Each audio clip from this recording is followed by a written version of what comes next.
All right, guys, welcome to another special episode of Candace. Here's my theory.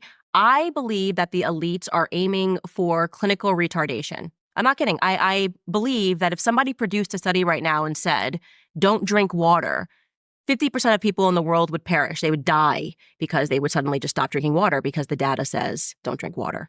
And obviously, I've showed you guys many times in my podcast, my favorite clip on the internet this year, because it explains exactly my philosophy in life. It's the reason why we designed the second. You know? Well, the data says. Yeah, the data says. Well, actually, I guess statistically, the pharmaceutical company who sells the jab made the data. Why are you even reading it? Why are you reading it? There were stupid people who sat there and said, the jab's made of 5G cellular data. And then there was extremely intelligent people like me who said, I don't trust these motherfuckers.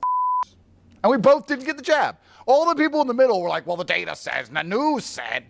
They wouldn't just make us all take a jab for no reason. Jabby jab, jabby jab. If you even look at data nowadays, you're a dumbass. You should just know. Street smart people don't need data. We've just been around. You know? I've just been around. I just know things because I've just been around on the street. You're called a crazy conspiracy theorist because so many people are so desperate to conform. You know, I came to this unfortunate realization recently, especially in light of the Kamala garbage.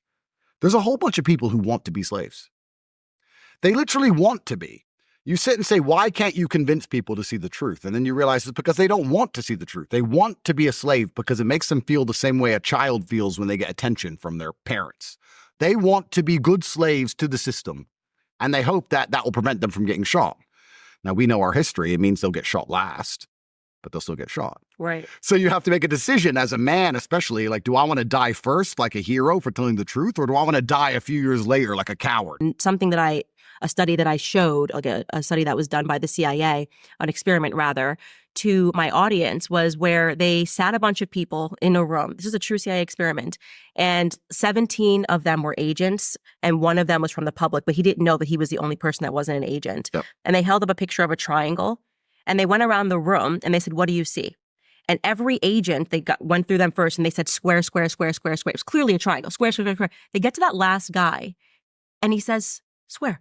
Yep. Knowing fully that he is seeing a triangle. Yep. So what they understand is that peer pressure, like the psychology of peer pressure, is a real thing. But it's stunning to me that grown men succumb to this, or something that's unbelievably